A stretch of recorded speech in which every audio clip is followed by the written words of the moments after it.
Hi my families, good morning. இன்னைக்கு பிறந்தநாள் கல்யாண நாள் கொண்டாடுற எல்லாத்துக்கும் எங்களோட மனமார்ந்த வாழ்த்துக்கள்.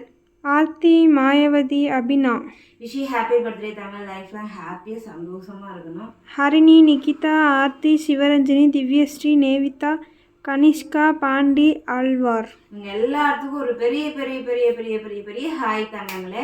அதுக்கப்புறம் காவியா அம்முங்கிற ஐடியிலேருந்து கிருத்திகா அம்முங்கிற ஐடியிலேருந்து ஃபைனல் இயர் நாளைக்கு தான் எக்ஸாம் ஸ்டார்ட் ஆகுதுன்னு சொன்னாங்க.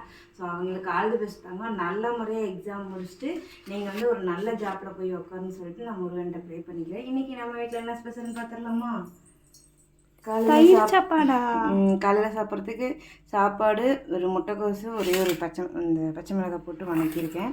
பால் சாப்பாடு, அதுக்கு தொட்டுக்கு முட்டைக்கோசு தான், தேங்காய் போடாமல் கடலைப்பருப்பு மட்டும் போட்டு செஞ்சுருக்கேன். இன்றைக்கி இதுதான் நம்ம வீட்டில் ஸ்பெஷல். அப்புறம் நான் களி செஞ்சுக்குவேன். நல்ல சாப்பாடு இருக்குது, நல்ல சாப்பாடு இருக்குது. இந்த வெயிலுக்கு சாப்பாடு சடனாக வேர்த்துருது. தயிர் இங்கே இருக்குது, ஃப்ரிட்ஜுக்குள்ளாரே இருக்குது. வேணும்னா எதாவது செஞ்சுக்கலாம், நானும் வேடுவோம். அதனால் இன்றைக்கி இதை மட்டும் முடிச்சுட்டு வேஸ்ட் பண்ண வேண்டாம் அப்படின்ட்டு இன்றைக்கி தான் நம்ம வீட்டில் ஸ்பெஷல். உங்கள் வீட்டிலலாம் என்ன ஸ்பெஷல்னு சொல்லிட்டு கீழே மறக்காமல் கமெண்ட் பண்ணியிருப்பாங்க. பாய்.